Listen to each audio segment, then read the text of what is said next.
എല്ലാവർക്കും എല്ലാവർക്കും ഒരു ശുഭദിനം ആശംസിക്കുന്നു. ഈ ഗ്രൂപ്പുകൾക്ക് നന്ദി. ഇത് എന്നെയും കേട്ടിട്ടിരിക്കുന്ന ഈ സുഹൃത്തുക്കൾക്ക് നന്ദി. കാരണം പറയും പാർട്ടിസിപ്പേഷൻ, നമ്മളെ കൺസെപ്റ്റിലുള്ള പങ്കാളിത്തം, ഇതിൽ പങ്കെടുക്കലാണ് ഏറ്റവും വലിയ കാര്യം.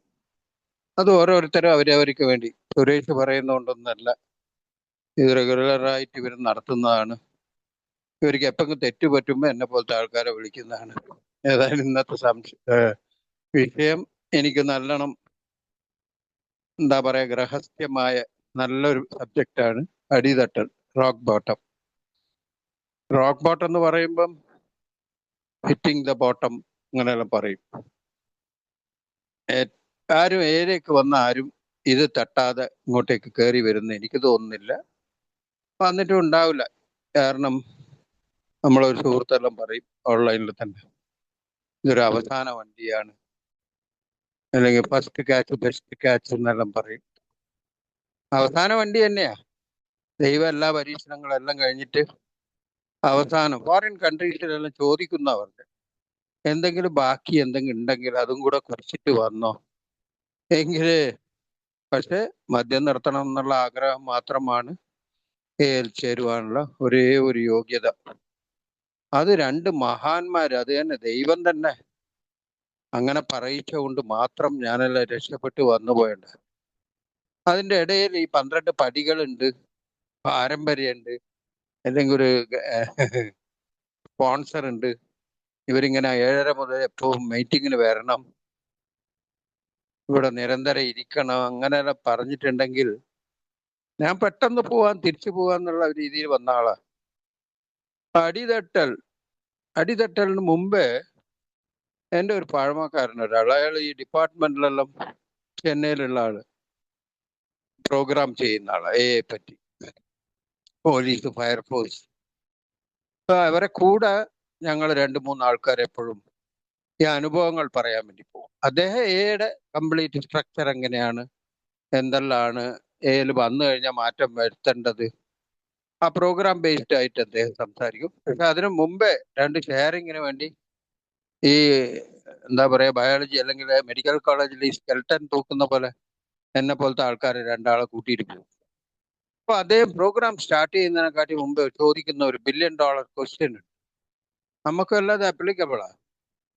ആരാ കുടിയൻ? Who is alcoholic? ആൽക്കഹോൾ ഇതമൊന്നുമല്ല.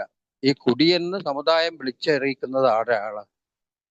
ഭാര്യനടിക്കുന്ന ആളാ, അല്ലെങ്കിൽ മദ്യപിച്ചതിന് ശേഷം പണം വെച്ച് ചൂത് കളിക്കുന്നവനോ, അല്ലെങ്കിൽ മദ്യപിച്ചതിന് ശേഷം വേറെ ഏതെങ്കിലും എടുത്ത് പോകുന്നവനോ, അല്ലെങ്കിൽ മദ്യപിച്ചതിന് ശേഷം ഓവിൽ കിടക്കുന്നവനോ. അതിനൊരു യഥാർത്ഥ എന്താ പറയാ, ഒരു ഉത്തരമേ ഉണ്ടാവില്ല. അതേപോലെ തന്നെയാണ് ഈ അടിതട്ടൽ. വരുമ്പം മദ്യപാനം നിർത്തണമെന്നുള്ള നിങ്ങളുടെ, അതായത് ഓരോ ആൾക്കാരുടെ ആഗ്രഹം മാത്രമാണ് ഇവിടെ ചേരാനുള്ള ഒരേ ഒരു യോഗ്യത. അത് കഴിഞ്ഞ് വേറെ ഒന്നും ചോദിക്കുന്നില്ല. നീ എത്ര പെഗ് ലാസ്റ്റ് കുടിച്ച്, അല്ലെങ്കിൽ ഏത് ബ്രാൻഡാ കുടിച്ച്, അല്ലെങ്കിൽ നിന്റെ ജാതി ഏതാ, നിന്റെ പഠിപ്പ് എന്താ, അന്തസ് എന്താ, നീ എത്ര പൈസ നിന്റെ ബാങ്ക് ബാലൻസ് ഉണ്ട്, കല്യാണം കഴിച്ചതാണോ, കല്യാണം കഴിക്കാത്തതാണോ, ഡൈവേഴ്സ് ആണോ, മക്കളുണ്ടോ, ഇതെല്ലാം പിന്നെ വെറുതെ വിശേഷത്തിന് വേണേൽ ചോദിക്കുമല്ലേ. നമ്മൾ പറഞ്ഞാൽ അവർ കേൾക്കുന്നല്ലാതെ വേറെ ഒരു കാര്യവും പറയില്ല. അതുകൊണ്ട് തന്നെ ഈ അടിത്തട്ടൽ അവരവരെ കണക്കാന്ന് പറയാം. ഞാൻ എൻ്റെ അനുഭവത്തിലൂടെ മാത്രം അടിത്തട്ടൽ പറഞ്ഞുകൊണ്ട് പോയിക്കൊണ്ടേയിരിക്കും. അത് ആരെങ്കിലും വേദനിപ്പിച്ചിട്ടുണ്ടെങ്കിൽ അല്ലെങ്കിൽ എനിക്ക് വിഷമിപ്പിച്ചിട്ടുണ്ടെങ്കിൽ ഞാനൊന്നും ചെയ്യാൻ പറ്റില്ല. എനിക്കറിയുന്നേ ഞാൻ പറയാൻ പറ്റുള്ളൂ. അതിനു മുമ്പേ 1-2 വേറുള്ള ആൾക്കാരതും ഞാൻ പറഞ്ഞു കേട്ടതാണ്, അതൊന്നും കേട്ട സംഭവമല്ല. ഒരാൾ കുടിച്ചിട്ട് ബീച്ചിൽ അദ്ദേഹത്തിന്റെ റീഡിങ് ഗ്ലാസ്, വെറും റീഡിങ് ഗ്ലാസ്, വലിയ വിലന്റെ ഒന്നല്ല, സാധാരണ റീഡിങ് ഗ്ലാസ് മറന്ന് വെച്ച് പോയി വന്ന് ഒറ്റ ഒരു ബീർ കുടിച്ചിട്ടാണ് അത് ചെയ്തതെന്നാ ഞാൻ കേട്ടത്. ഒരു ബീർ കുടിച്ച ആള് അദ്ദേഹത്തിന്റെ മൂക്ക് കണ്ണാടി റീഡിങ് ഗ്ലാസ് ആ ബീച്ചിൽ വെച്ച് മറന്നു പോയി വന്നതിന് ശേഷം, ഈ അടിത്തട്ടലിന് ഏറ്റവും വലിയ മ്യൂസിക്കാണ് ഇപ്പം വീട്ടിൽ വന്നിട്ട് കണ്ണാടി നോക്കിയിട്ട് കാണുന്നില്ല. എവിടെയാ പോയെ? മദ്യപിക്കുന്നിടത്ത് പോയി. പിന്നെ അദ്ദേഹം കുടിച്ചിട്ടില്ല. അപ്പൊ അദ്ദേഹത്തിന്റെ മാനസികമായി അദ്ദേഹത്തിന്റെ ഒരു സാധനം നഷ്ടപ്പെട്ടപ്പം എനിക്കല്ല എൻ്റെ ജീവൻ നഷ്ടമാവും എന്ന് പറഞ്ഞപ്പോഴാണ് ഈ അടിതട്ടലിനൊന്നുമല്ല, കുറച്ച് ഇതിൽ നിന്ന് മാറി നിൽക്കണം, ഇത് ശരിയാവില്ല. ഇപ്പോ ഭാര്യ ചീത്ത പറയുന്നു, സുഹൃത്തുക്കൾ കൂട്ടുന്നില്ല, മക്കൾ തിരിഞ്ഞു നോക്കുന്നില്ല. എൻ്റെ രണ്ടാമത്തെ മോളെല്ലാം എൻ്റെ അടുത്ത് എത്തിക്കഴിഞ്ഞാൽ എന്ന് പറഞ്ഞ് മുഖം തിരിച്ച് വെട്ടിച്ച് പോവായിരുന്നു. അതിലെക്കാട്ടി കൂടുതൽ ഒരു അടിത്തട്ടിൽ എന്താ ഒരു അച്ഛന് വേണ്ടത്? ഭാര്യ പിന്നെ വളരെ സ്നേഹത്തോടെ കുടിച്ചു വന്നു കഴിഞ്ഞാൽ പാട്ട് പാടും, അത് കേട്ടാണ് ഞാൻ ഉറങ്ങാറ്. ഈ റോക്ക് ബോട്ടം തന്നെ രണ്ട് മൂന്ന് തലങ്ങളിൽ പറയും. Physical rock bottom, financial rock bottom, പിന്നെ ഏറ്റവും കൂടുതൽ ഇമോഷണൽ റോക്ക് ബോട്ടം. ഇങ്ങനെ രണ്ട് മൂന്ന് തലങ്ങളിൽ ആദ്യത്തേതാണ് നമുക്ക് ഏറ്റവും കൂടുതൽ. ഞാനെല്ലാം 90 കുടിച്ചാൽ 900 ഛർദിക്കുന്ന രീതിയായിരിക്കും അവസാനം. കുറച്ച് കുടിക്കുക, കുറെ ഛർദിക്കുക. ഞാൻ തന്നെ ചിന്തിക്കും, ഇത് എവിടുന്നടാ ഈ വെള്ളം? ഞാൻ 10-15 ദിവസമായി ഭക്ഷണമേ കഴിച്ചു. പച്ച കളർ, മഞ്ഞ കളർ, ആകെ പരവശനാവും ഞാൻ. എന്നോട് ഈ രാവിലെ കുടിച്ചു കഴിഞ്ഞിട്ട് ഈ ഛർദിച്ച് നിൽക്കുന്ന എൻ്റെ അവസ്ഥ കണ്ടിട്ട്, എന്തിനാടാ പിന്നെ ഇത് കേറ്റുന്നത്? പോയി ഏതെങ്കിലും ഡോക്ടറെ കാണ്. അന്നേരം അവരോട് പറയുന്ന ആ മൂക്കെല്ലാം ചീന്തിയതിന് ശേഷം, ഓ ഇല്ലടാ, ഇന്നലെ രാത്രി ചപ്പാത്തി കുറുമ കഴിച്ചിരുന്നു. ഒന്നും കഴിച്ചിട്ടുണ്ടാവില്ല. അവരെ സമാധാനിപ്പിക്കാൻ, അല്ലെങ്കിൽ എന്നോട് തന്നെ ഞാൻ കളവ് പറയാ, ചപ്പാത്തി കുറുമ കഴിച്ചിരുന്നു, അത് വയറ്റിന് പറ്റിയിട്ടില്ല, അതുകൊണ്ടാ ഛർദിക്കുന്നതെന്ന് പറഞ്ഞ അവര് ചോദിക്കും, ഇപ്പൊ എന്താ വേണ്ടേ, എന്താ ചെയ്യണ്ടേ? കാരണം ഈ ഈസി ചാറ് കസേര, ചാരു കസേര മടക്കി വെച്ച പോലെയാ എൻ്റെ നിപ്പെല്ലാം. അങ്ങനെ പകുതി ഒടിഞ്ഞിട്ട്, അല്ലെങ്കിൽ വളഞ്ഞു പോയ കുട പോലെ ആയിരിക്കും. വയറിങ്ങനെ പിടിച്ച് തടവിയിട്ട് അന്നേരം മരിച്ചു പോകുന്ന സ്ഥിതിയിലെ ആൾക്കാർ. മദ്യപിക്കുന്നവര്, അവര് വയക്കാരെ പോലെ തന്നെ മോശമൊന്നുമല്ല. അവര് വന്ന് പുറം തടയി തരും. ചിലപ്പം കുറച്ച് പല പരിപാടികളുണ്ട്. തല മണപ്പിക്കൽ, ഈ മുടി മണപ്പിച്ചു കഴിഞ്ഞാൽ ഛർദി നിൽക്കും. പിന്നെ വിക്സ് തടവി തരും, വിക്സ് മുട്ടായി തരും, അല്ലെങ്കിൽ അങ്ങനത്തെ എല്ലാ പരിപാടിയും നമ്മളെ സുഹൃത്തുക്കൾ നന്നായി ചെയ്യും. എന്നിട്ട് അവസാനം ചോദിക്കും, ഇപ്പൊ എന്താ എന്താ ചെയ്യാൻ പോന്ന? ഓഫീസിൽ 10 ദിവസമായിട്ടുണ്ടാവും പോയിട്ട്, കടക്കാരന്വേഷിച്ച് നടക്കുന്നുണ്ടാവും. ഈ സമയത്താണ് ഈ സംഭവം നടക്കുന്നത്. ഇപ്പൊ എന്താ വേണ്ടേ ചോദിച്ചാ ഒരേ ഒരു ഉത്തരം, ഒരു 90 വാങ്ങി തരുമോ? അവിടെ 90ന്റെ കണക്കാ, ഇവിടെ ഉണ്ട് 90 ml, അത് ക്വാർട്ടറിന്റെ പകുതി, അത് വാങ്ങി തരുമോന്നാ ഞാൻ ചോദിച്ചിട്ടുള്ളൂ. എന്നെ ഡോക്ടറെ അടുത്ത് കൂട്ടിയിട്ട് പോകും, അല്ലെ ഒരു സോഡ വാങ്ങിത്താ, ഒന്നും പറയുന്ന പ്രശ്നേ ഇല്ല. അപ്പം മദ്യത്തിനോട് അത്ര അഡിക്റ്റഡ് ആയി പോയി അവസാന കാലഘട്ടങ്ങളിൽ. ഈ ആരോ പറഞ്ഞ പോലെ ആദ്യത്തെ ക്വാർട്ടർ കുടിച്ചപ്പം ഞാൻ ഛർദ്ദിച്ചവനാ. 13 വയസ്സിൽ ആദ്യത്തെ ക്വാർട്ടർ 3 പേര് ചേർന്ന് ഷെയർ ചെയ്തപ്പം അതിൽ 2 പേര് ഛർദ്ദിച്ചില്ല, മൂന്നാമത്തവൻ ഞാൻ ഛർദ്ദിച്ചു. അന്ന് എന്നെ ദൈവം കാണിച്ചിട്ടുണ്ട്, മോനെ ഇത് എനിക്ക് പറ്റാത്ത സാധനമാണ്, ഇത് ഇന്നേ ഒഴിവാക്കിക്കോ. ആര് കേൾക്കാൻ? ദൈവം പല രൂപത്തില്, ഭാര്യയുടെ രൂപത്തിൽ, അമ്മയുടെ രൂപത്തിൽ. എൻ്റെ അമ്മ ഒരു സൈഡ് പാരലൈസ് ആയിട്ട് അവസാനം ഹോസ്പിറ്റലൈസ് ചെയ്ത് മരിച്ചാൽ അതിനെല്ലാം എനിക്ക് പങ്കുണ്ട്. അതിന്റെ കഥയൊന്നും വേണ്ട. ആ ഒരു സൈഡ് പാരലൈസ് ആയ അമ്മ, ഞാൻ എപ്പോഴും പുറത്തു പോകുമ്പോൾ, ഞാൻ എപ്പോഴും മദ്യലഹരിയിലായി. പുറത്തു പോകുമ്പോൾ മോനെ കുടിക്കരുതെന്ന് ഇങ്ങനെ കൈ രണ്ടും ഇങ്ങനെ ഒരു കൈ കൊണ്ട് മറ്റേ കൈ എടുത്തിട്ട് കൂ കുമ്പിട്ട്, അതായത് കെഞ്ചി പറയും. ആ അമ്മ നല്ല ബ്രൈറ്റ് ആയിട്ട് നടക്കുന്ന സമയത്ത് പലപ്പോഴും കെട്ടിപ്പിടിച്ച് കരഞ്ഞിട്ടുണ്ട്, മോനെ ഇത് ആവശ്യമില്ലാത്ത കാര്യമാണ്. അത് അമ്മയുടെ കുടുംബത്തിലെ കുറെ ആൾക്കാർ മരിച്ചിട്ടുണ്ട്. അമ്മയുടെ 2 കാരണവന്മാര് ഈ മദ്യത്തിന്റെ ഇതിൽ തന്നെ. ഒരാള് എൻ്റെ ലൈവായിട്ട് എൻ്റെ കണ്ണിന്റെ മുമ്പിലാണ് മരിച്ചത്. അദ്ദേഹത്തിന് TB ബാധിച്ചിട്ട് കിടന്ന കിടപ്പില് അതേ ചാരായ കുടിച്ചോണ്ട്, ശരീരത്തിൽ ഒന്നുമില്ല, എല്ലും തോലും മാത്രം. ഒരു ബ്ലേഡ് വായിട്ട് അദ്ദേഹം തന്നെ അദ്ദേഹത്തിന്റെ കഴുത്തിന്റെ ഞരമ്പ് മുറിച്ചിട്ട്, ഇത് നിങ്ങൾ അതിശയോക്തിയായിട്ട് പറയുന്നവർ തോന്നും, കഴുത്ത് മുറിച്ചിട്ട് രക്തമില്ല ശരീരത്തിൽ. അദ്ദേഹം ബീഡി വലിക്കുക, ഈ കഴുത്ത് മുറിച്ചൊന്നും ആരും അറിയുന്നത്, ബീഡി വലിച്ചിട്ട് പുക ആ കഴുത്തിന്റെ അതിൽ കൂടെ പോകുന്നത്. അങ്ങനെ കണ്ടിട്ടാണ് ആൾക്കാർ ഈ സംഗതി ചെയ്തെന്ന് പറഞ്ഞ് അങ്ങനെ മരിച്ചത്. മരിച്ചതിനൊക്കുമേ ജീവിച്ചിരിക്കലുമാണ് ആ ജഡമെല്ലാം. എന്നാലും എൻ്റെ അമ്മയെല്ലാം അവരെ ശുശ്രൂഷിച്ചിട്ടെല്ലാം കുറെ ഇത് ചെയ്തിട്ടുണ്ട്. അപ്പൊ നേരത്തെ കിട്ടിയിട്ടുണ്ടെങ്കിൽ അവരെല്ലാം രക്ഷപ്പെട്ടു പോയെന്ന് പറഞ്ഞ പോലെ കിട്ടുന്ന കൂട്ടർക്കേ കിട്ടുള്ളൂ. എന്റെ അമ്മയുടെ അങ്ങനത്തെ പ്രാർത്ഥന എല്ലാം ആയിരിക്കും ചിലപ്പോ എനിക്കെല്ലാം കിട്ടിയത്. ഈ ഞാൻ പറഞ്ഞില്ലേ, കല്യാണത്തിന് മുമ്പേ കുടിച്ചിട്ട് പെപ്റ്റിക് അൾസർ വന്നിട്ട്, പെപ്റ്റിക് അൾസർ അതായത് കൊക്കപ്പുഴുവിനെ പോലെ ഒരു സാധനം അതിന്റെ എന്തോ ആയിട്ട് എന്നെ ഹോസ്പിറ്റലൈസ് ചെയ്തു. കല്യാണത്തിന് ഇവിടെ ഇൻവിറ്റേഷനിൽ അടിച്ചിരിക്കുന്നു. ഞാൻ ആകെ 63 കിലോ ആയിരുന്നു ഉണ്ടായിരുന്നത്. ഈ ഇത് വന്നപ്പോ പിന്നെയും ഒരു 10 കിലോ കുറഞ്ഞു. ആകെ ഉണങ്ങി ഇങ്ങനെ. എന്നോട് കോച്ചെല്ലാം പറയുമായിരുന്നു, ഒരു 2 കമ്പി ഉണ്ടെങ്കിൽ അതിന്റെ ഇടയിൽ കൂടെ ഇവൻ പോവും. അത്ര ഒട്ടി, കവിളെല്ലാം ഒട്ടിയിട്ട്.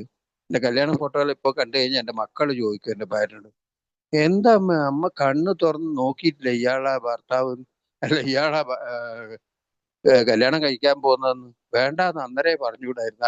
താലി കെട്ടുമ്പോ കൂടെ പറഞ്ഞു, എവിടെ എന്റെ അച്ഛൻ വിട്ടാലല്ലടി എന്ന് പറഞ്ഞിട്ട് അവർ പറയും. ഏതായാലും ആ രീതിയിൽ ഉണ്ടായിട്ട് എനിക്ക് നല്ല ഓർമ്മയുണ്ട്.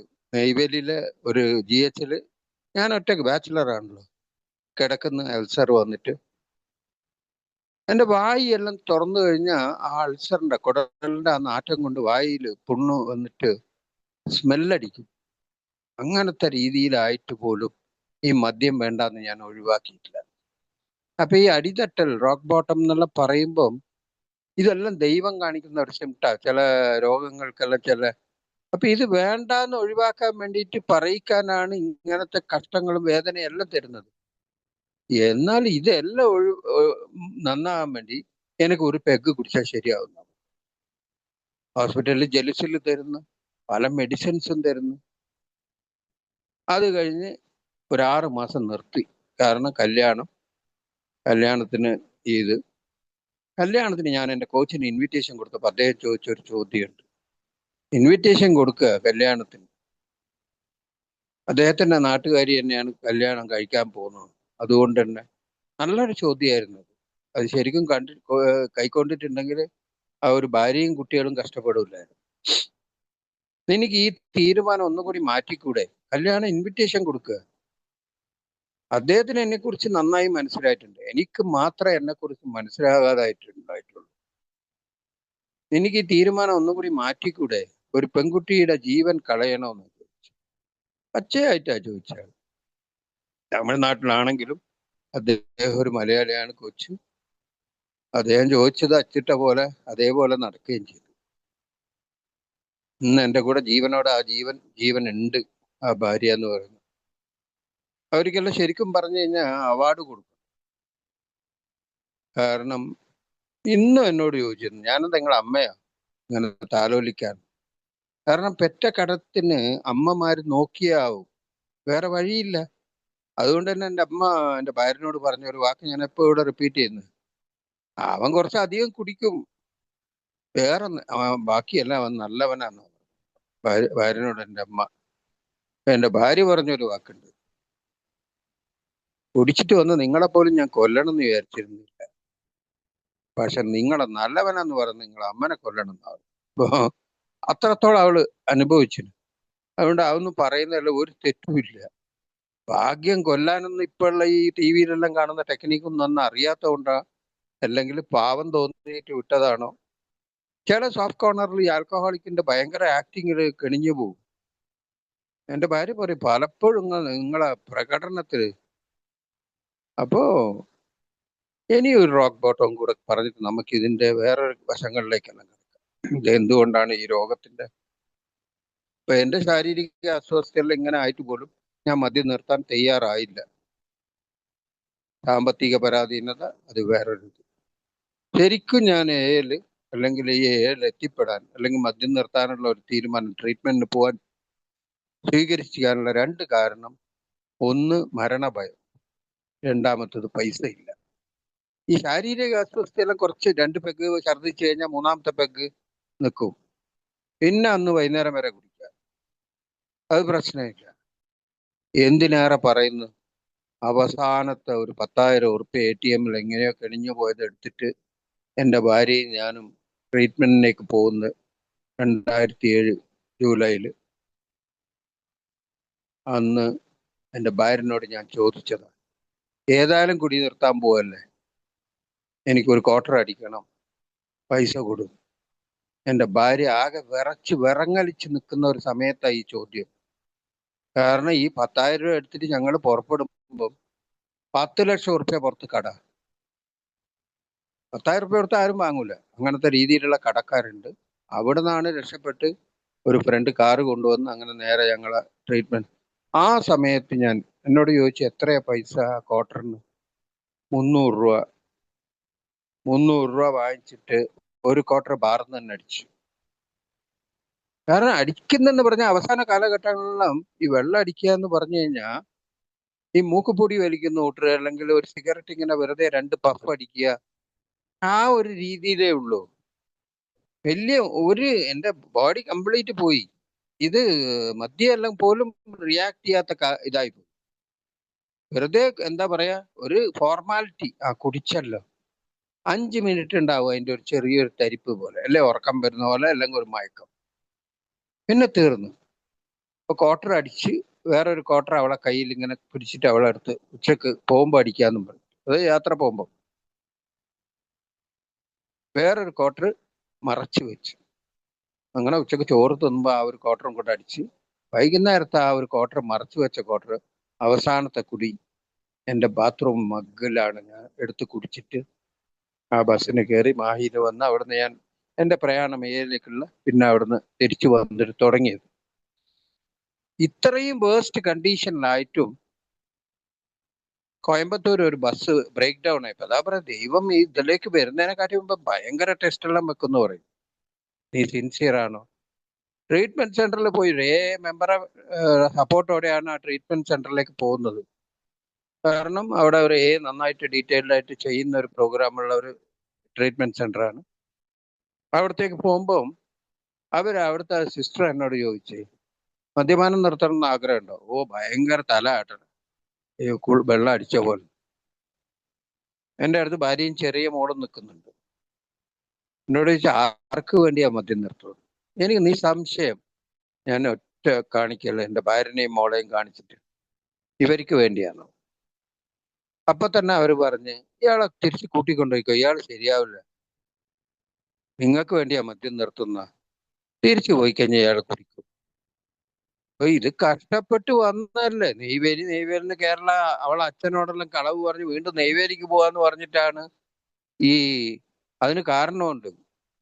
കാര്യം അവളെ അച്ഛനും അവളെ ആങ്ങളെല്ലാം എന്നെ ഈ ട്രീറ്റ്മെന്റ് സെന്ററിൽ കൊണ്ടുപോകാന്ന് പറയുമ്പോൾ അവൾ ചോദിക്കുന്ന ഒരു ചോദ്യമുണ്ട്, ഞങ്ങളും എല്ലാം മദ്യപിച്ചിന്, ഇതെന്തൊരു പുതിയൊരു രീതി ട്രീറ്റ്മെന്റ്. അപ്പൊ എൻ്റെ അമ്മായിയപ്പൻ്റെ ഒരു കഥ പറയാം. അദ്ദേഹം മദ്യപിച്ചിരുന്നെന്ന് ഞാൻ കേട്ടിരുന്നു. കാരണം അവരെ വീട്ടിലെല്ലാം ഈ ഈഗിളിന്റെ കഴുത്തുള്ള പോലത്തെ എല്ലാം ബോട്ടിലെല്ലാം ഷോക്കേസിലെല്ലാം ഉണ്ടായിരുന്നു. അത് വെറുതെ വാങ്ങിച്ചു വെച്ചതായിരിക്കും എന്നാ ഞാൻ വിചാരിച്ചത്. ആ മദ്യക്കുപ്പിയൊന്നും ഞാൻ കുടിച്ചിട്ടുമില്ല. ഞാൻ പല പേരുടെ ഷോക്കേസിൽ കാണും. നമ്മളെ നാട്ടിലെല്ലാം കാണാം അങ്ങനത്തെ. അത് എന്താ ബ്രാൻഡ് എന്ന് പോലും അറിയില്ല, അങ്ങനത്തെ ബോട്ടിലെല്ലാം ഉണ്ടായിരുന്നു. എൻ്റെ ഭാര്യയും ചിലപ്പോൾ അവസരോചിതമായി ചിലപ്പോൾ എല്ലാം ഈ വാക്കുകൾ ഉപയോഗിക്കലുണ്ട്. എൻ്റെ അച്ഛനും എല്ലാം പണ്ടെല്ലാം കുടിക്കലുണ്ട്. ഇങ്ങനത്തെ കുടി ആരും കണ്ടിട്ടില്ല. ഓക്കെ, എൻ്റെ അച്ഛനെ എന്ത് കുടിച്ചിട്ടുണ്ടാ, ഞാൻ എൻ്റെ മുമ്പിൽ നിന്ന് കുടിച്ച എനിക്ക് ഭയങ്കര വിഷമായിരുന്നു. എൻ്റെ അളിയൻ എൻ്റെ അമ്മായിയപ്പനെല്ലാം എൻ്റെ കൂടെ കുടിച്ചിട്ടുണ്ടെങ്കിൽ ഇവളെ ചൊറയില്ലല്ലോ, ഈ ഭാര്യ എന്നെ പേടിക്കണ്ടല്ലോ. എൻ്റെ അച്ഛൻ്റെ കൂടെ അല്ലേ ഞാൻ കുടിക്കുന്നത്, എൻ്റെ അളിയൻ്റെ കൂടെ അല്ലേ കുടിക്കുക. പലരും പറയും ഈ ഏരിൽ തന്നെ വന്നു കഴിഞ്ഞാൽ എൻ്റെ അമ്മായിയപ്പൻ്റെ കൂടെയാണ് അളിയൻ്റെ കൂടെയാണ് കുടിച്ചതെന്നല്ല. പലരോടും എനിക്ക് അസൂയ തോന്നി. നമുക്ക് പറ്റിയില്ലല്ലോ ഈ സംഗതി. ഓക്കെ, അത് വിട്ടാണ്. അപ്പോ അദ്ദേഹം എന്നോട് തന്നെ പറഞ്ഞ കാര്യം, അദ്ദേഹത്തിന്റെ മൂത്ത മോൻ, അതായത് എൻ്റെ അളിയൻ, അവൻ ഒരു അറിവ് വെച്ച് അയാൾ വീട്ടിൽ നിന്ന് കുടിക്കുന്ന ആളാന്ന് പറഞ്ഞു. മീനിന്റെ പണിയാണ്, മീനിന്റെ ജോലിയെല്ലാം കഴിഞ്ഞ് വന്ന് ചോറെടുത്ത് വെച്ച് കഴിഞ്ഞാൽ അദ്ദേഹത്തിന്റെ ഒരു ബിസിനസ് പാർട്ട്ണർ ഇരുന്നിട്ട് ഈ ബിസിനസിനെ പറ്റി സംസാരിച്ചിട്ട് ഒരു ഫുൾ എടുത്ത് വെച്ചിട്ട് കുടിക്കുന്ന പറഞ്ഞു. ഒരു ഫുള്ള് ബിയറാണോ അല്ലെങ്കിൽ മറ്റേതാണോ എനിക്കറിയില്ല. ഒരു ഫിഷ് ഫ്രൈ വലുത് പൊരിച്ചിട്ട് മറ്റേ ആള് ബീഫ് എല്ലാം അടക്കം എല്ലാം കഴിച്ച് അവസാനം ഡയബറ്റിക് ആയിട്ടാണ് അയാൾ മരിച്ചത്. പക്ഷേ എൻ്റെ മൂത്ത അളിയൻ, അദ്ദേഹം അറിവ് വന്നപ്പം ഇത് എന്താന്ന് തൊട്ട് ചോദിച്ച ദിവസം, ആ ദിവസം അദ്ദേഹം മദ്യം വിട്ട് കളഞ്ഞു.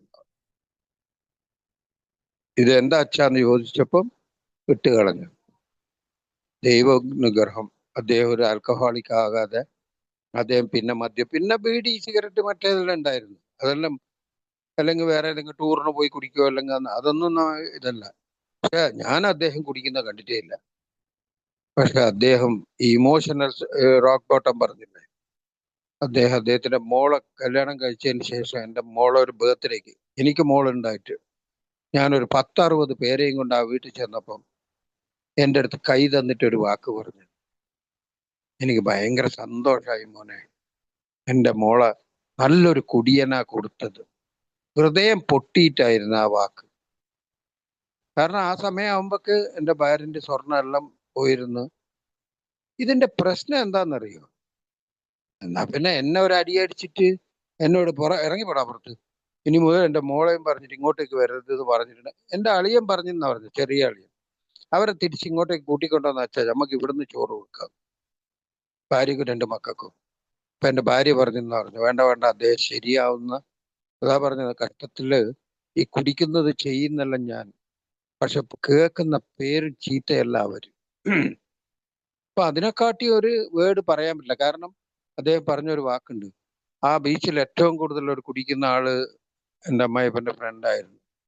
അവനെ കാട്ടി കൂടുതൽ നീ കുടിക്കുന്ന ആരോ പറഞ്ഞു കേട്ട്, അതുകൊണ്ട് എനിക്ക് ഭയങ്കര സന്തോഷമായി. ഞാനൊരു നല്ലൊരു കുടിയന്റെ കയ്യിലാണ് എൻ്റെ മോളെ കൊടുത്തത്. വീണ്ടും അദ്ദേഹം ഈ പ്രായശ്ചിത്തം ചെയ്തെന്ന് പറഞ്ഞ പോലെ എന്നെ പോലത്തെ ഒരു കുടിയന് കൊടുത്തതുകൊണ്ട് അദ്ദേഹം ചെയ്ത പ്രായശ്ചിത്തം, മരണക്കിടക്കയിൽ കിടക്കുമ്പോൾ വക്കീലിനെ വരുത്തിയിട്ട് ഒരു 5 സെന്റ് സ്ഥലം, അദ്ദേഹത്തിന്റെ സ്ഥലം എഴുതി കൊടുത്തിട്ട്, അന്നെല്ലാം ഞാൻ വന്ന് ആ സമയത്ത് അത്രയും അറിവോടെ. കാരണം മക്കൾക്ക്, സ്വന്തം മക്കൾക്ക്, എൻ്റെ മോക്ക് ഇപ്പം എന്തെങ്കിലും ഒന്ന് സംഭവിക്കുമ്പോൾ ഞാൻ സപ്പോർട്ടീവായി നിൽക്കൂലേ. അപ്പൊ അയാളെ മോളല്ലേ, ആ ഏറ്റവും ഇളയ മോളും, ആ മോക്ക് എന്തെല്ലാം സംഭവിക്കാൻ പോകുന്നുള്ള ഒരു ഇത് അച്ഛനെ അറിയാൻ പറ്റും. ആ അച്ഛൻ ഒരു 5 സെന്റ് സ്ഥലം എഴുതി കൊടുത്തിട്ട് ആ സ്ഥലം വിറ്റ് കിട്ടിയ ഒരു ഇതിലാണ് ഇന്നും എൻ്റെ മദ്യപാനം കാരണം എന്താ പറയാ ശിഥിലമായി പോയ ആ ഒരു കുടുംബം ഇന്നൊരു ഫ്ലാറ്റ് എടുത്തിട്ട് കോഴിക്കോട് എൻ്റെ റിട്ടയർ ലൈഫിന് ശേഷം നിൽക്കുന്ന. ഇത്രയും മോശമായ ജീവിതം ജീവിച്ച എൻ്റെ ഭാര്യ ചീത്ത പറയുന്നത് എന്താ തെറ്റുള്ളത്? എന്നാലും ഇന്നും എൻ്റെ ഭാര്യയായിട്ട് അടി കൂടുമ്പം ഇതിൻ്റെ ഇടയ്ക്കും ഞാൻ പറഞ്ഞിരുന്നു, നിന്നോടെല്ലാം കൂടുതലും ജീവിക്കുന്നതിനെക്കാട്ടി ബെസ്റ്റ് കുടിക്കുന്ന പറഞ്ഞു. കേൾക്കുന്നില്ലേ രാമേട്ടാ? ഓക്കെ, ഒരു ഇത് സിഗ്നലിന്റെ ഒരു എന്റെ നെറ്റ്വർക്കിന്റെ പ്രോബ്ലം ഉണ്ട്. ഓക്കെ, അപ്പോ okay okay okay okay okay okay, thank you. അപ്പോ ഈ എന്റെ ഭാര്യ ഇടക്കിടക്ക് ചീത്ത പറയും. എന്റെ ചീത്ത പറയുന്ന പറഞ്ഞാൽ അങ്ങനത്തെ കാര്യങ്ങളാ ഒപ്പിച്ചു വെക്കുക. ഒരു സംഗതി മര്യാദക്ക് എന്തെങ്കിലും ഇപ്പൊ ഉള്ള മെയിൻ ഇത് മടിയാണ്. കുടി പോയി മടി. അവൾ എവിടെങ്കിലും വിളിക്കും, വാ ഇവിടെ പോവാ. മീറ്റിങ്ങിനോ അല്ലാതെ മീറ്റിങ്ങിനോ വിളിച്ചു കഴിഞ്ഞാൽ അന്നേരവും മടിയാണ്. ബാക്കിയുള്ള എന്തെങ്കിലും ഒരു സ്ഥലത്ത് അവളെ ഒരു ഡ്രസ് സ്റ്റിച്ച് ചെയ്യാൻ, അല്ലെങ്കിൽ ഒരു മിഠായി തെരുവ്, വേറെ അധികം ഒന്നും പറയില്ല. നമ്മളെ മീറ്റിംഗ് കഴിഞ്ഞിട്ടുള്ള എന്തെങ്കിലും ഒരു ടൈമിൽ എന്തെങ്കിലും ഒരു കാര്യത്തിന്. മറ്റൊരു സംഭവം, മെനഞ്ഞാന്ന് ഞങ്ങളെ കുടുംബത്തിൽ തന്നെയുള്ള ഒരാള് മരിച്ചുപോയി, മാഹിയില. ഞാൻ ഈ രാവിലെ എല്ലാം വിപിനെല്ലാം അറിയാതെ പറഞ്ഞ് ഷെയർ ചെയ്ത്. ഈ മാഹി എന്ന് കേട്ടാല് റോക്ക് ബോട്ടാ. എന്റെ ഏറ്റവും വലിയ അടിതട്ടലെല്ലാം നടന്നത് മാഹിയിലാണ്. അടിതട്ടൽ എന്നൊന്നും അന്ന് അറിയില്ല. ഇത് ചെയ്യുന്ന എന്താന്നുള്ളത് അറിഞ്ഞ് ചെയ്തുകൊണ്ടാണല്ലേ അടിതട്ടലാണ്, ഇത് മേൽത്തട്ടാണ്, ഇത് ആരെല്ലാം ബാധിക്കുന്നതെന്നൊന്നും അറിയില്ലല്ലോ. അപ്പോ അവിടെ ഒരാള് മരിച്ചു. ആ മരിച്ച ആളെ ഭാര്യ എല്ലാം എൻ്റെ റിലേറ്റീവാ, അവളെ റിലേറ്റീവ് അല്ല. ഞാൻ കുടിച്ച് നടക്കുന്ന കാലത്ത് എൻ്റെ വീട്ടിൽ കഷ്ടപ്പെടുമ്പം മറ്റുള്ള കൂട്ടറെ കുത്തുവാക്കുകൾ കേൾക്കുമ്പം അവക്ക് കുറച്ച് ആശ്വാസമായിരുന്ന ഒരു പെൺകുട്ടിയാണ് ആ കുട്ടി. അവളെ ഭർത്താവാണ് മരിച്ചത്. മരിച്ചപ്പം എന്നോട് പറഞ്ഞ്, അതൊരു വാട്സപ്പ് മെസ്സേജ് ആയിട്ടാ വന്ന, അല്ലാണ്ട് അവര് വിളിച്ചു പറയോ മരിപ്പിന്റെ അറിയിപ്പൊന്നും പണ്ടത്തെ പല ആൾക്കാർ വന്ന് പറിച്ചത് അതെല്ലാം ഇല്ലല്ലോ. ഫോൺ ചെയ്യും, അല്ലെങ്കിൽ അറിഞ്ഞു പോവും. അപ്പൊ അറിഞ്ഞ ഉടനെ എൻ്റെ ഭാര്യ പറഞ്ഞു, ഈ സമയത്ത് ഒരു 6:45-7 മണിക്ക് വൈകുന്നേരം, അന്ന് നല്ല മഴയും പെയ്യുന്നുണ്ട്, ഞാൻ മീറ്റിങ്ങിന് പോകുന്നില്ല എന്ന് പറഞ്ഞിരിക്കുക. മഴ പെയ്താല് അല്ലെ കുറച്ച് ദൂരം ഉണ്ടെങ്കിൽ ഇന്ന് ആദ്യം ഒഴിവാക്കുന്നത് മീറ്റിംഗ് ആണ്. അതിന്റെ കാര്യത്തിലേക്ക് പിന്നെ വരാം. മീറ്റിങ്ങിന് പോകാൻ പറഞ്ഞാലാണ് അയ്യോ മഴ വരുന്ന, പെട്രോൾ ഇല്ല, എല്ലാ കാര്യങ്ങളും. അപ്പം അന്ന് മരിച്ചറിഞ്ഞ ഉടനെ അവള് പറഞ്ഞു, വാ പോവാ, നമുക്ക് പെണ്ണ് പാവം, അവള് വിഷമിക്കും, നമുക്ക് പോയി ഒരു ആശ്വാസമാക്കാം. ഞാൻ പറഞ്ഞു, മരിച്ചില്ലേ, ഇനിയിപ്പോ മായിലൊക്കെ അങ്ങോട്ട് പോയിട്ട്. ഇത് ഏകദേശം ഒരു ത്രട്ടനിങ്ങാ. അതായത് ഞാൻ മാഹിയിലൊക്കെ പോയെന്ന്, അവിടെ പോയി കഴിഞ്ഞാൽ ഞാൻ ഇന്നും ചിലപ്പോ കുടിച്ചു പോയി കഴിഞ്ഞാൽ നീ ചോദിക്കരുതെന്ന് ആദ്യത്തെ ത്രട്ടനിങ്. അവള് ചിലപ്പോ എല്ലാം പറയും, പോയി കുടിച്ചുകൂടുന്നു, വലിയ ആള് വന്നിരിക്കുന്നു, കുടിക്കാതെ ആയിരിക്കും ലാഭം, നിങ്ങൾ കുടിക്കുന്നതും കുടിക്കാത്ത എല്ലാം ഒന്നാന്നുള്ള രീതിയിലാണ് ഇപ്പത്തെ സംസാരം. ഇപ്പൊ എന്ത് തന്നെ ആയാലും ആ സമയത്ത് കുറച്ച് മഴയും കൂടി പെയ്തപ്പോ എന്നോട് പറഞ്ഞു, എന്നാ ഒരു കാര്യം ചെയ്യും, നീ ഇതിന് പോകുന്നില്ലല്ലോ, മീറ്റിങ്ങിന് പോകുന്നു പറഞ്ഞ് ഉന്തി തള്ളി മീറ്റിങ്ങിന് അയച്ച്. മീറ്റിങ്ങിന് പോയി തിരിച്ചു വന്നപ്പോ ഫ്രഷ് ആയി. അന്ന് രാത്രി അവൾക്ക് ഭയങ്കര ഡിസ്റ്റർബൻസ് ആയിരുന്നു. പക്ഷേ എന്തായാലും പോണ്ടായിരുന്നു, ഇപ്പൊ കൂടെ പോവാ. പിറ്റേന്ന് രാവിലെ ഒരു മോർണിംഗ് മീറ്റിങ്ങില് ഞാനാണ് ഹോസ്റ്റ് ഞായറാഴ്ച. അപ്പൊ കൂടെ പോയിട്ട് നിങ്ങൾ ആ ഹോസ്റ്റ് കഴിഞ്ഞിട്ട് പോവാ. കുറെ ഓപ്ഷൻ തന്നു. എന്നെ കൂടെ വയ്യ, മാഹിയാണ് സ്ഥലം, മറ്റേതാണ്. എനിക്ക് മാഹി എന്ന് പറയുമ്പോൾ തന്നെ ഒരു പേടിയുണ്ട്. അത് പറഞ്ഞ് ഞാൻ ഇങ്ങനെ അവോയ്ഡ് ചെയ്യും ചെയ്യും. അപ്പൊ അവർക്ക് ഈ കുടുംബ ബന്ധങ്ങളിൽ ഇങ്ങനെ ഒഴിവാക്കുന്നതൊന്നും തീരെ ഇഷ്ടമല്ല എനിക്ക്. ഞാനിതിപ്പം എന്താ പറയാ, ഈ ഏര് വന്നതിന് ശേഷം പിന്നെ ബാക്കിയുള്ള ആരും എനിക്ക് വേണ്ട. ഞാൻ ഞാൻ പാപം ചെയ്ത കൂട്ടരും ഞാൻ മാപ്പ് ചോദിക്കേണ്ടവരും എല്ലാം കുറെ ലിസ്റ്റായിട്ട് കിടക്കുന്നുണ്ട്. എന്റെ ചേച്ചിമാരുടെ മക്കള്, അവരൊന്നും എന്നോട് ഒരു പാവവും ചെയ്തിട്ടില്ല. ഈ കുടിക്കുന്ന കാലത്ത് ഫുൾ പാപം ചെയ്തത് ഞാനാ. എന്നാ ഞാൻ അതെല്ലാം മറന്ന് ഞാനിന്ന് പുണ്യാളൻ. ഞാൻ അവരോടൊന്നും പോകേണ്ട ആവശ്യമില്ല. അവരെല്ലാം കുടിക്കുന്ന കാലത്ത് എനിക്ക് എന്താ ഹെൽപ്പ് ചെയ്തില്ല. കുടിക്കുന്ന കാലത്ത് എന്ത് ഹെൽപ്പ് ചെയ്യാന്, ആരെയും പറയുന്ന കേട്ടില്ലെന്ന്. അപ്പൊ അതാ പറയുന്ന ആ ഒരു വ്യക്തിബന്ധങ്ങൾ അല്ലെങ്കിൽ ഒരു കുടുംബ ബന്ധങ്ങളിലും അകൽച്ച ആകാൻ വേണ്ടി ഈ മദ്യം മാത്രമാണെന്നുള്ള വളരെ നല്ല ബോധ്യം എനിക്കുണ്ട്. അതേലുള്ള ഇന്നത്തെ സഞ്ചാരം. പക്ഷെ അത് ഇനി നികത്താനൊന്നും പറ്റുമെന്നില്ല. ആ ഗ്യാപ്പ് തന്നെയാണ്. അത് പക്ഷെ മറ്റുള്ളവരുടെ അടുത്ത് കാണിക്കാതിരിക്കാനാണ് ഇപ്പൊ എന്റെ ഭാര്യയെല്ലാം ഇങ്ങനത്തെ സന്ദർഭങ്ങൾ, ഒരു കല്യാണം മറ്റേന്ന് പോയില്ലെങ്കിൽ പോലും ഇങ്ങനത്തെ മരിപ്പ് ഇതെല്ലാം വരുമ്പം ഒരു അനുതാപം അല്ലെങ്കിൽ ഒരു ഇത് മക്കാര് അവിടെ പോയപ്പോ എല്ലാ റിലേറ്റീവ്സും പറയുകയും ചെയ്തു, ഇപ്പൊ തീരെ നിങ്ങൾ ഇങ്ങോട്ടേക്ക് വരുന്നില്ല, വളരെ മോശമാണ് ചെയ്യുന്നത്. എന്റെ അമ്മന്റെ തറവാടുണ്ട് അവിടെ. അവിടെ പുനഃപ്രതിഷ്ഠ ഇപ്പൊ ദേവീന്റെ കളിയാണ്. ഇന്ന് ഞങ്ങളെ ഫിസിക്കൽ മീറ്റിംഗിൽ ഒരാൾ ഷെയർ ചെയ്യുകയും ചെയ്തു, ടൈം ശരിയില്ല, മറ്റേത് ശരിയില്ല. ഇത് പണ്ടേ ആരോ പറഞ്ഞ പോലെ കല്യാണം കഴിഞ്ഞ പാടെ എന്റെ ഭാര്യനെ നോക്കിയിട്ട് അവിടെയുള്ള ഒരു ജ്യോത്സ്യക്കാരി പറഞ്ഞതാ, മോളെ ഇവന്റെ കൂടെ പോയാൽ നിന്റെ കാര്യം പോക്കാണ്. അതിന് അവർക്ക് ഈ മറ്റേ നക്ഷത്രവും കബഡിയൊന്നും നിർത്തേണ്ട ആവശ്യം എന്റെ മുഖം കണ്ടപ്പോ തന്നെ പറഞ്ഞതാ, ഇവന്റെ കൂടെ പോയാൽ. കാരണം അത്രത്തോളം അതപ്പതിച്ച രീതിയിലാണ് ഞാൻ നടക്കുക. വെത്തലപ്പാക്ക്, മറ്റേത് ആ റൗഡിസം, ഒരുമാതിരി റൗഡി കിരിക്കാടൻ ജോസാണ്, ബാലൻ കെ നാറാണ്, ഇങ്ങനത്തെ എല്ലാമാണ് എന്റെ ചിന്തയിലുള്ള ഈ എന്റെ കഥാപാത്രം. അല്ല അതിന് നല്ലൊരു കഥാപാത്രമൊന്നും പ്രേം നസീർ ആകാം അല്ലെങ്കിൽ നല്ലൊരു കമലാസനാകാം, അങ്ങനത്തെ ഒന്നും ചിന്തയൊന്നും. അതായത് വിരൂപമായ ഒരു രൂപത്തിന്റെ കൂടെ കുറച്ച് ചീത്തയും കൂടെ കൂട്ടിയിട്ട് അങ്ങനെയുള്ള ഒരു ജീവിതം ജീവിക്കണമെന്ന് ആഗ്രഹിച്ചു കൂട്ടുന്നത്. അപ്പൊ ഈ അടിതട്ടലിന് എന്റെതെല്ലാം ഞാൻ പറഞ്ഞതെല്ലാം വളരെ കുറവാ. അപ്പൊ ഇനി അമ്മായിയപ്പന്റെ ആ ഇത് കഴിഞ്ഞ് അവരെ റോക്ക് ബോട്ടം എല്ലാം അങ്ങനെ അവർ ഫിക്സ് ചെയ്ത് അവര് വന്നു. ഇനിയൊരു ഇമോഷണൽ റോക്ക് ബോട്ടം ഉണ്ട് ഈ കല്യാണത്തിന്റെ ഇടയിലും ഈ കുടീന്റെ ഇടയിലും. കല്യാണം കഴിഞ്ഞ പാട് ചടപടയെന്ന് കുടിയും നടക്കുന്നുണ്ട്, മറ്റേതും നടക്കുന്ന പോലെ രണ്ട് കുട്ടികളും അങ്ങോട്ട് പ്രസവിച്ചു. എന്റെ ഭാര്യയെല്ലാം പലപ്പോഴും ഫീൽ ചെയ്തിട്ടുണ്ട്. രണ്ട് പെൺകുട്ടികളായപ്പോ നെയ്വേലി എന്ന് പറഞ്ഞ അവിടെ ഒരു ഡോക്ടർ ചോദിച്ചിരുന്നു, എന്തുകൊണ്ട് ഒന്നുകൂടെ ട്രൈ ചെയ്തുകൂടെ, നിങ്ങൾക്ക് ഒരു ആൺകുട്ടി ഉണ്ടെങ്കിൽ നല്ലതല്ലേ. എന്റെ ഭാര്യ പച്ചക്ക് പറഞ്ഞ് എന്റെ ഒരു ഡോക്ടറെ മുഖത്ത് നോക്കിയിട്ട്, ഈ രണ്ടിനെ എങ്ങനെയാ വളർത്താന്ന് അറിയില്ല ഡോക്ടർ. അന്നേരാണ് എന്റെ ഭാര്യ എന്നെ ഇൻസൾട്ട് ചെയ്യാൻ വേണ്ടിയിട്ടായിട്ട് പറയുന്ന പോലെ പറയും. കാരണം ചെയ്തു വെക്കുന്ന അങ്ങനെ ആകുമ്പോ പിന്നെ പറയുന്നതിൽ അതിൽ വിഷമിച്ചിട്ട് കാര്യമില്ല. അപ്പൊ അത് കേട്ടപ്പോ ഡോക്ടർ ചിരിക്കുകയും ചെയ്തു. എന്നൊരു ഫാമിലി പ്ലാനിങ് ചെയ്ത്, ഈ ഫാമിലി പ്ലാനിങ് എല്ലാം ചെയ്താൽ ഞങ്ങൾക്ക് അന്നേരം 2 ഇൻക്രിമെന്റ് കയ്യിൽ പൈസയായിട്ട് തരും. അതെല്ലാം അവളെ അറുത്ത് മുറിച്ചിട്ട് അവള് കുടുംബത്തിന് വേണ്ടി സാക്രിഫൈസ് ചെയ്യാൻ ചെയ്ത കാര്യങ്ങളാ. അതിന്റെ ബെനിഫിറ്റ് കംപ്ലീറ്റ് കുടിച്ചു കളഞ്ഞ ആളാണ് ഞാൻ. ആ സമയത്ത് ആ സമയത്തെല്ലാം എന്റെ ഭാര്യനെ കൊണ്ട് പറയിച്ചു. അതായത് ഇമോഷണൽ റോക്ക് ബോട്ടത്തിന്റെ പറയാം. എന്റെ ഭാര്യ പിതാവിന്റെ ഇത് പറഞ്ഞല്ലോ. കാലിക്കറ്റെല്ലാം വന്നു കഴിഞ്ഞാൽ ഞാൻ ബാറെല്ലാം കുടിച്ചതിന് ശേഷം കണ്ട കച്ചറ ടീമിന്റെ കൂടെ അല്ല. കച്ചറ ടീം എന്ന് പറഞ്ഞാൽ ഏറ്റവും കച്ചറ ഞാനാണ്. അതുകൊണ്ടാണ് അത് കച്ചറ ടീമാണ്. ആ കച്ചറ ടീമിന്റെ എല്ലാം കൂടെ കുടിച്ചിട്ട് 11:30 മണിക്കെല്ലാം അവരെ വീട്ടിലുള്ള ഒരു LML വെസ്പയിൽ ഫുൾ പെട്രോൾ അടിച്ച് അളിയൻ ഇങ്ങോട്ട് തരും. അതുകൊണ്ട് അപ്പൊ ഇത് റോഡിൽ വെച്ച് ചത്തുപോയോ എന്തോന്ന് അറിയാൻ വേണ്ടി അവൾ അച്ഛൻ ഉറങ്ങാതെ ഇരിക്കും.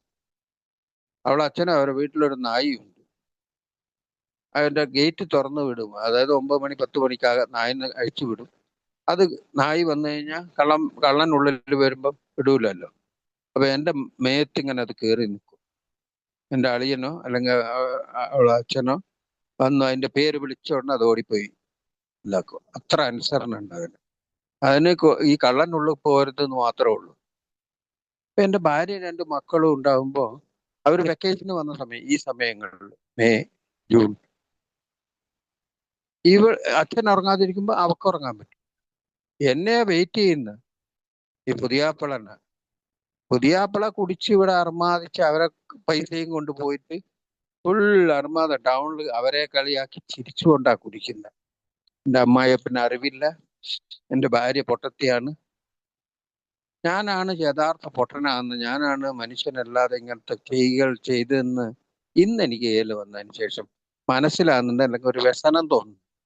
അന്ന് അതൊന്നും തോന്നിയിട്ടില്ല. അന്ന് കുടിച്ചു വന്നിട്ട് ഞാൻ എൻ്റെ നെയ്വേലിയിലുള്ള അടുത്തുനിന്ന് എൻ്റെ വൈഫിനോട് പലപ്പോഴും പറഞ്ഞ ഒരു വാക്കുണ്ട്. വൈഫ് കുടിച്ചു വന്ന് നല്ല ചേട്ടാ ഇതാ ബിരിയാണി എടുത്ത് വെച്ചിട്ട് കഴിക്കുമെന്ന് പറയും. അങ്ങനെയുള്ള രീതിയിലാവുമ്പോൾ ഞാൻ പറയും, അവള് കരയും. ഞാൻ ചോദിക്കുന്ന ചോദ്യമുണ്ട്, ഞാനല്ലേ കുടിച്ചേ, നീ എന്തിനാ കരയുന്നേ, എനിക്ക് ഇഷ്ടമാകുന്നില്ലേ, ഓ നിന്റെ വീട്ടിലേക്ക് പോകും.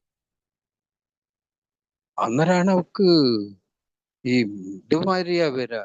അതാ പറഞ്ഞ ഈ റോക്ക് ബോട്ടം, ഈ രോഗത്തിന്റെ വശങ്ങൾ, ഈ കുടുംബ രോഗം എന്ന് പറഞ്ഞ സ്റ്റീരിയ വന്ന പോലെ അവക്ക് പല സൗണ്ടിൽ കരഞ്ഞിട്ട് ഇങ്ങനെ സ്വന്തം നെഞ്ഞിലേക്ക് അടിച്ചിട്ട് കരയും.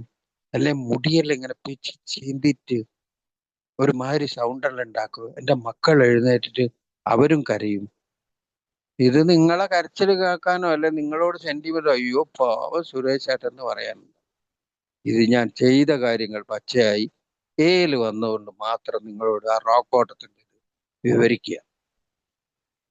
അന്നേരം കുറെ കഴിഞ്ഞ് കഴിഞ്ഞാൽ ശാരീരികമായിട്ട് അവള് തന്നെ തളർന്നിട്ട് കുട്ടികൾ വിഷമിക്കുന്നെന്ന് വിചാരിച്ചിട്ട് അവരെയും കെട്ടിപ്പിടിച്ചിട്ട് ഉറങ്ങും. ഞാൻ ആ ഇട്ട പാൻറ്റോടെ ആ നിലത്ത് കിടക്കും. ചിലപ്പോൾ ഛർദിക്കും, അല്ലെങ്കിൽ ഐസ് വാട്ടർ എടുത്ത് എൻ്റെ മേത്ത് തന്നെ ഞാൻ ഒഴിക്കും, താഴെ തറയിലെല്ലാം ഒഴിക്കും. എന്നിട്ട് അതിലിങ്ങനെ കിടന്ന് പെരളുന്നുണ്ടാവും. എൻ്റെ മൂത്തും മോക്ക് ഭയങ്കര സ്നേഹമാണ്. മക്കൾക്ക് എപ്പോഴും അച്ഛനോട് സ്നേഹം ഉണ്ടാവും. ഞാൻ ചെയ്യുന്ന കാര്യത്തിന് അച്ഛാന്ന് പോലും വിളിക്കാൻ അർഹനല്ലാത്ത ഞാൻ, അവള് പറയും, അമ്മ അച്ഛൻ എന്തെല്ലോ ആകുന്നുണ്ടമ്മ. എടി ചത്ത് പോട്ടെ, നീ കിടന്നുറങ്ങ്, രാവിലെ സ്കൂളിൽ പോകാനുള്ളതാ. ഞാനത് പകുതി ബോധത്തിൽ കേൾക്കുന്നുണ്ടോ കേൾക്കാത്ത പോലെ കിടക്കും. ചത്തുപോട്ടെ, ചത്തുപോട്ടെ. ഞാനും ദൈവത്തിനോട് ആ സമയത്ത് മനസ്സുരുകി പിടിച്ചു വന്നിട്ട് ഈ വിക്രികൾ ചെയ്യുമ്പോൾ ഞാനും ദൈവത്തിനോട് വളരെ ഡീപ്പായിട്ട്, ഒന്നിക്കെ എന്നെ കൊല്ലും, അല്ലെങ്കിൽ ഈ മദ്യത്തിൽ നിന്ന് എന്നെ രക്ഷിക്കും. പല പ്രാവശ്യം കൈയെല്ലാം ഇങ്ങനെ തൂക്കി, നിങ്ങളെല്ലാം ചെയ്തിനോന്നറിയില്ല, ഇങ്ങനെ യോഗാസനം ചെയ്യുന്ന പോലെ ഇട്ട പാൻറ്റോടെയാ കിടക്കുന്നത്. കാരണം രാവിലെ തന്നെ അയാൾക്ക് വീണ്ടും പോകാനുള്ളത്.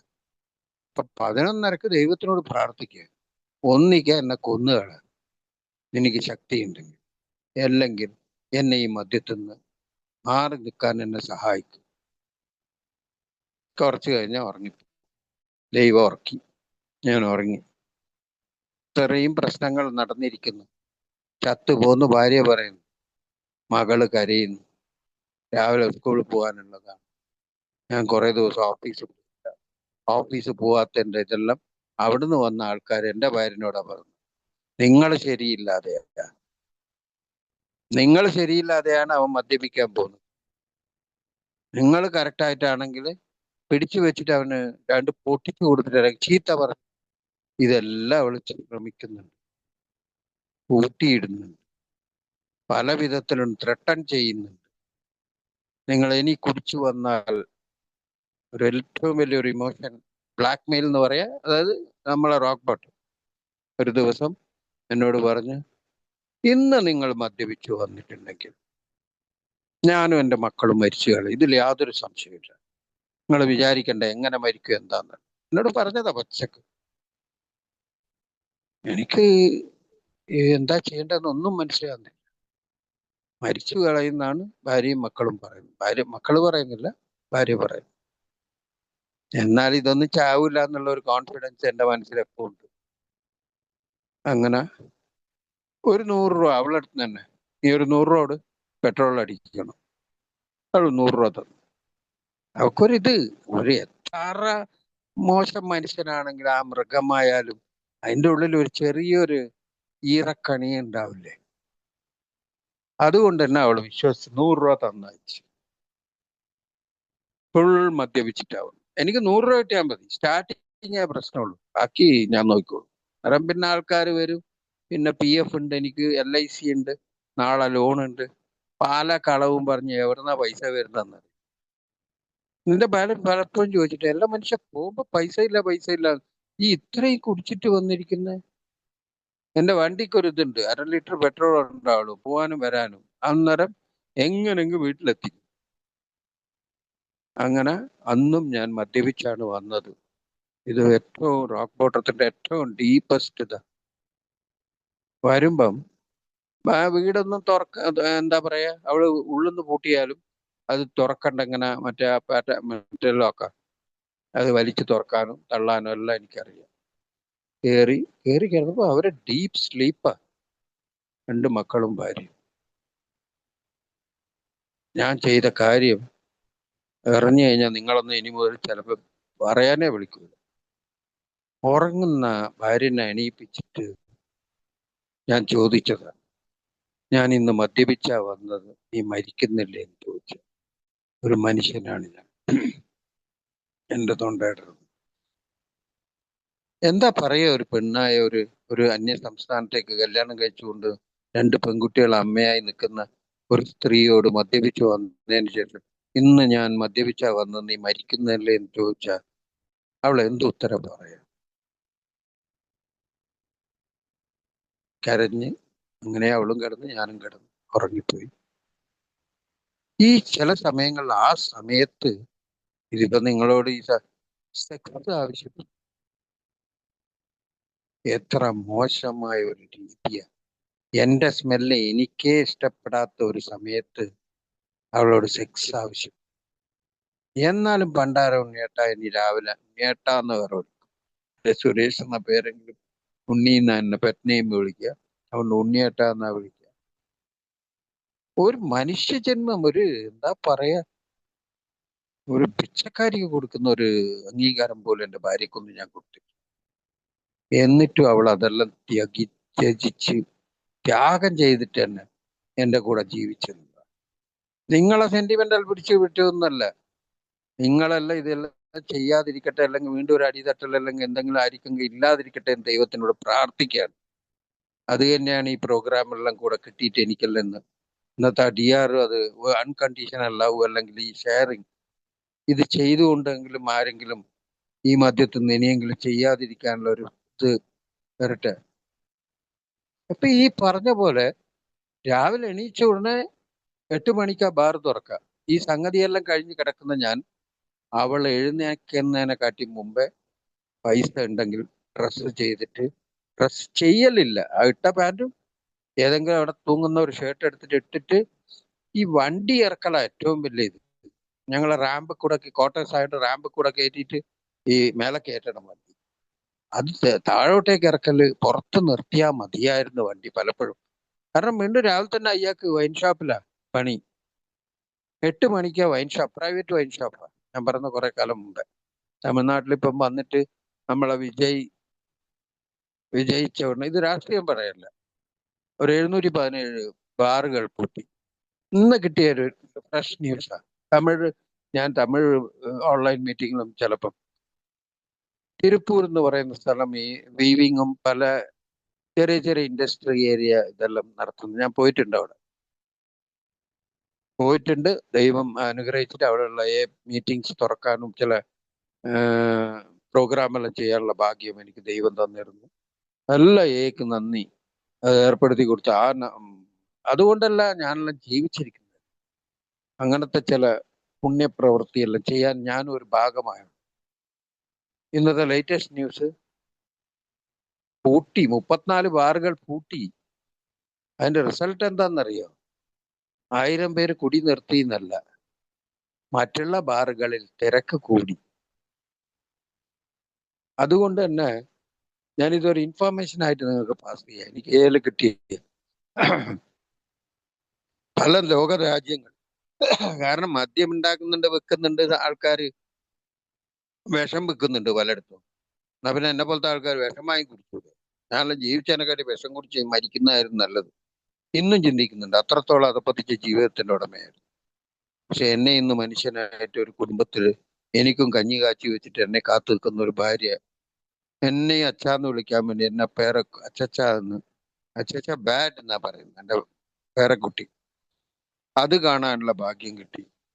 അൺറിസർവ്ഡ് കമ്പാർട്ടിൽ മാത്രം ബാത്റൂമിന്റെ അടുത്ത് പേപ്പർ വിരിച്ച് എൻ്റെ മക്കളെ കൊണ്ടുപോയി യാത്ര ചെയ്യിച്ച് ഞാൻ ഫ്ലൈറ്റിൽ പോയി അമേരിക്ക വരെ പോയി അവിടെയുള്ള സ്ഥലങ്ങളും മീറ്റിങ്ങെല്ലാം കണ്ട് തിരിച്ചു വരാനുള്ള ഭാഗ്യം ഉണ്ടാക്കി തന്ന എല്ലാത്തിനും ഈ കൂട്ടായ്മയോട് നന്ദി പറയുന്നു. ഇതെല്ലാം എൻ്റെ ഇമോഷൻസ് തന്നെയാണ്.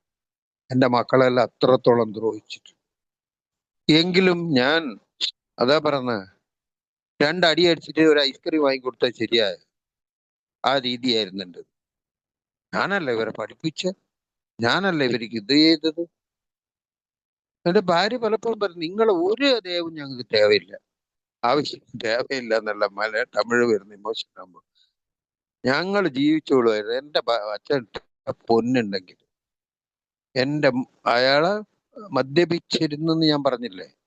അദ്ദേഹത്തിന് 4 കുട്ടികളായിരുന്നു. ആദ്യത്തെ പെണ്ണിന് അയാളെ ഒരു പ്രത്യേക ഒരു രീതിയായിരുന്നു എൻ്റെ അമ്മായിപ്പന്. ആദ്യത്തെ പെണ്ണിനെ വേഗം തന്നെ ചെറുപ്പത്തിൽ തന്നെ ഒരാൾക്ക് കല്യാണം കഴിച്ചു കൊടുത്ത് അവർക്ക് വീടും സ്ഥലമെല്ലാം നല്ല സെറ്റിൽഡാണ്. അദ്ദേഹം മരിച്ചുപോയി. 2ാമത്തെ ആൾക്ക് വേഗം കല്യാണം കഴിച്ച അദ്ദേഹത്തിന് വേറൊരു വീട് സ്ഥലം എടുത്തിട്ട് അദ്ദേഹം ഉണ്ട്. അദ്ദേഹത്തിന്റെ ഭാര്യ മരിച്ചുപോയി. 3ാമത്തെ ബ്രദർ ക്യാൻസർ വന്നിട്ട് മരിച്ചുപോയി. 4ാമത്തെ ആളാണ് എൻ്റെ ഭാര്യ. ആ മോക്ക് വളരെ പ്രിയപ്പെട്ട മോള്. അവരെ ഒറ്റൊരു മിസ്അണ്ടർസ്റ്റാൻഡിങ്ങിലാണ് എനിക്ക് കല്യാണം കഴിച്ചത്. ഒരു ഗവൺമെന്റ് എംപ്ലോയിക്ക് മാത്രമേ കല്യാണം കഴിച്ചു കൊടുക്കുകയുള്ളൂ. അതിലും അദ്ദേഹം പറഞ്ഞു, സ്പോർട്സ്മാൻമാർ ഭയങ്കര ബുദ്ധിശാലികളാണ്. കറക്റ്റാ, ഭയങ്കര ബുദ്ധിശാലികളും കളവ് പറയാൻ എക്സ്പേർട്ടും ആയിട്ടാണ്. ഞാൻ ഗവൺമെന്റ് എംപ്ലോയി എല്ലാം തന്നെയാണ്, പക്ഷെ 10 പൈസക്ക് പ്രയോജനമില്ലാത്ത ഗവൺമെന്റ് എംപ്ലോയി ആയിപ്പോയി. എന്തുകൊണ്ട്? ഈ മദ്യപാനാസക്ത രോഗം അല്ലെങ്കിൽ ഈ മദ്യത്തിന് ആ ഒരു ശത്രു അല്ലെങ്കിൽ രാജാവ് അതിന്റെ അടിമയായി പോയോണ്ട്. ഇന്ന് അതെല്ലാം അംഗീകരിക്കാനും അറിയാനും എല്ലാം വന്നുകൊണ്ട് സമ്മതിക്കാനും പറ്റുന്നതല്ലാതെ ആ പോയ കാലങ്ങളും ആ സമയത്ത് അവൾ അനുഭവിച്ചതിനും എന്ത് പരിഹാരം ചെയ്യാനാ ഞാൻ? അതിനൊരു പരിഹാരമുണ്ട്. ആ വയസ്സ് തിരിച്ചു കൊടുക്കാൻ പറ്റുമോ? അല്ലെങ്കിൽ അനുഭവിച്ച വേദനകൾക്ക് അവർക്ക് ആശ്വാസം ഇപ്പം കൊടുത്താൽ എന്നാ ഇപ്പോ സ്വൈര്യം കൊടുക്കുന്നില്ല. അപ്പൊ അതാണ് ഞാനെല്ലാം പറയാൻ വരുന്നത്. കാരണം ഈ അടിത്തട്ടലും ഇതിന്റെ എല്ലാ ഫലങ്ങളും അനുഭവിച്ചതിന് ശേഷം, ആയിരുന്നല്ലോ മൈക്കാണെന്ന് തോന്നുന്നു, ഇതെല്ലാം അനുഭവിച്ചതിന് ശേഷം ഞാനൊന്നും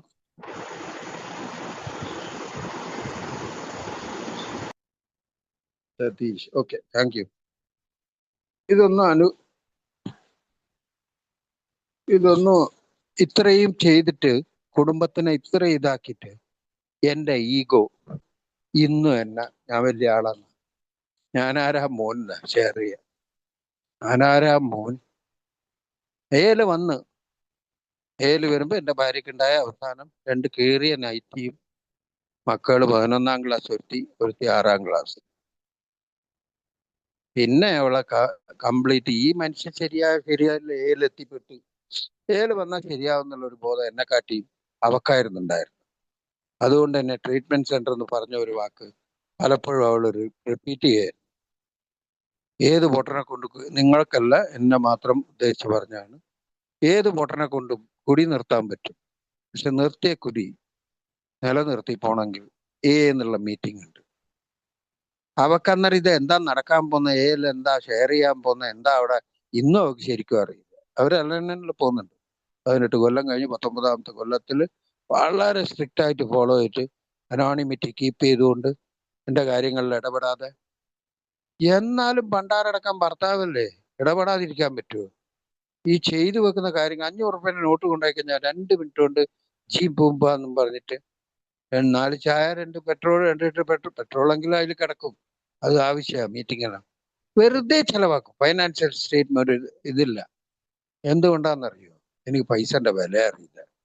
ഞാൻ ഉണ്ടാക്കിയിട്ടല്ല, ഞാൻ ഈ കുടിച്ചതും ഇതാക്കിയതല്ല. പലയിടത്തും കടം വാങ്ങി പറ്റിച്ചിട്ട് അമ്മായിയപ്പന് തിരിച്ചു കൊടുക്കാതെ അവളെ സ്വർണം വിറ്റിട്ട് അർമാദിച്ച് കുടിച്ചു 32 കൊല്ലം. അതിന്റെ ഒരു തിരിച്ചറിവ്, അല്ലെങ്കിൽ അതിനു വേണ്ടി എന്തെങ്കിലും ഒരു പരിഹാരം ഇപ്പോഴും എനിക്ക് സ്റ്റൈലായിട്ട് നടക്കും. 1ാമത്തെ കൊല്ലം ഈ റോക്ക് ബോട്ടെല്ലാം പറഞ്ഞുകൊണ്ട് അതിന്റെ അറ്റാച്ച്ഡ് ആയിട്ടുള്ള ഇത് പറയുന്നുള്ളൂ. 1ാമത്തെ കൊല്ലം ടോക്കൺ വാങ്ങുമ്പോൾ ഞങ്ങൾ 2 പേര്, അതിൽ ഒരാളിപ്പം മരിച്ചുപോയി. നെയ്വേലിലുള്ള ഒരു സുഹൃത്ത് തന്നെയാണ്. തമിഴ്നാട്ടിലായതുകൊണ്ട് തന്നെ നമ്മളെ നാട്ടിലിപ്പം നടക്കുന്നുണ്ട് അതല്ല. ഈ ടോക്കൺ വാങ്ങാന്ന് പറഞ്ഞ ഭയങ്കര ഗ്രാൻഡായിട്ട്, അത് കാര്യം അതൊരു ഉത്സവം തന്നെയാണ് ആ കുടുംബത്തിന്. അതുകൊണ്ട് തന്നെ അവർക്ക് ചെന്നൈയിലും എല്ലാം കുടുംബമുണ്ട്, ആൾക്കാരെല്ലാം വന്ന്. അത് മാത്രമല്ല ആ സീനിയേഴ്സ് എല്ലാം ആ മറ്റേയാളുമായിട്ട് അറ്റാച്ച്ഡ് കൂടുതലായിരുന്നു. അതുകൊണ്ട് കുറെ ആൾക്കാർ ചെന്നൈയിൽ നിന്ന് പോണ്ടിച്ചേരിയിൽ നിന്നെല്ലാം വന്നിരുന്നു. അതുകൊണ്ട് തന്നെ ഒരു ഹോട്ടലിൽ അറേഞ്ച് ചെയ്തിട്ട് ഒരു 100-150 പേർക്ക് ഇല ഇട്ടിട്ടുള്ള ചോറ്, മറ്റേ തലവാഴ ഇട്ടിട്ട് ഈ വിരുന്ന് പോലത്തെ അങ്ങനത്തെ ചോറും ഇതെല്ലായിരുന്നു. എന്റെ പങ്കളിപ്പ് കുറവായിരുന്നു, കാരണം ഞാനും ഭാര്യ 2 മക്കളും മാത്രം. എന്റെ ഫ്രണ്ട്സ് വരെ വന്നിട്ടില്ല, ആരും വന്നിട്ടില്ല. കാരണം ഞാൻ ഇപ്പൊ 18 കൊല്ലം കഴിഞ്ഞിട്ട് കുടിക്കുന്നില്ല എന്ന് പറഞ്ഞാൽ പോലും ഇന്നും ഞാൻ അതൊന്നും വിശ്വസിക്കാൻ ഞങ്ങളെ കൊണ്ട് പറ്റില്ല. നീ കുടിക്കാതിരിക്കാനൊന്നും നിന്നെ കൊണ്ട് ജീവിക്കാനേ പറ്റൂല എന്ന് വിശ്വസിക്കുന്ന സുഹൃത്തുക്കളാണ് എന്റെ സുഹൃത്തുക്കൾ അധികവും. അവരെ വിശ്വസിപ്പിക്കേണ്ട കാര്യം എനിക്ക്. അപ്പം ഞാൻ പറയാൻ വന്നത്, ഞാൻ ഈ 1ാമത്തെ കൊല്ലം ടോക്കൺ വന്നിട്ട് അടിതട്ടൽ കഴിഞ്ഞ് പിന്നെ ആത്മീയതയിലൊക്കെ ആയി. ഒന്നും പറയേണ്ട, ദൈവവും ഞാനും ഭയങ്കര, ദൈവം എന്റെ മടിയിലാണ് ഇരിക്കുന്നത്.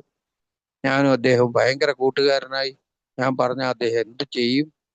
എന്റെ മോള് മെനഞ്ഞാന്ന് അമേരിക്കയിലുള്ളവള് പറഞ്ഞു, എന്റെ മോക്ക് ഞാൻ എന്ത് വേണമെങ്കിൽ ചെയ്യുന്നു. പണ്ട് അത് +2 കഴിഞ്ഞപ്പം ഏത് കോളേജിലാണ് ഇവിടെ ചേർന്ന്, എഞ്ചിനീയറിംഗ് കോളേജിൽ ചേരാൻ വേണ്ടി അവള്, ഞാൻ പറഞ്ഞൊരു വാക്കാ അതാ പറഞ്ഞ, ആൽക്കഹോളിക് ഭയങ്കര കോൺഫിഡന്റും ആയിരിക്കും, ഭയങ്കര ആത്മാഭിമാനം, ഭയങ്കര എന്നെ കൊണ്ട് എല്ലാം സാധിക്കും, ഭയങ്കര ആത്മവിശ്വാസമല്ലായിരിക്കും. പക്ഷെ ഇവിടെ ഒന്നും ഉണ്ടാവില്ല, അതാ പ്രശ്നം.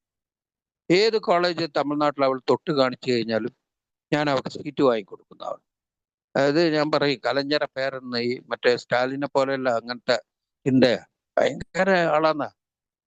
അപ്പൊ കുടിക്കുന്നില്ല, മീറ്റിങ്ങിന് പോകുന്നുണ്ട്. റിസൾട്ട് വന്ന് +2 നല്ല മാർക്കായിരുന്നു എൻ്റെ മോക്ക്. അതുകൊണ്ട് തന്നെ അവർക്ക് കൗൺസിലിങ്ങിൽ പെട്ടെന്ന് നല്ല കോളേജ് കിട്ടും. പക്ഷെ എങ്കിലും ബേസിക്കലായിട്ടുള്ള ആ സെമസ്റ്റർ ഫീയും ഹോസ്റ്റൽ ഫീ എല്ലാം കെട്ടണം, ഒരു 10-30,000. അപ്പൊ അവൻ 30 ലക്ഷം ഉറുപ്പ്യ മക്കൾക്ക് കെട്ടിയിട്ട് ആ നെയ്വേലി എന്ന് പറഞ്ഞതിന് മെഡിക്കലിനും മറ്റേനുള്ള സീറ്റ് വാങ്ങിയിട്ട് പഠിപ്പിക്കുന്നത്. അതിന്റെ ഒന്നും ഇതില്ല. എങ്കിലും എന്റെ മോക്ക് 30,000 കെട്ടേണ്ടത് ഒരു അച്ഛൻ എന്നുള്ള സ്ഥിതിക്ക്, ഒരു ഗവൺമെന്റ് എംപ്ലോയി, എന്റെ ധാർമ്മിക കടമയല്ലേ അത്. അതൊന്നും എന്നെ കൊണ്ട് പറ്റില്ല.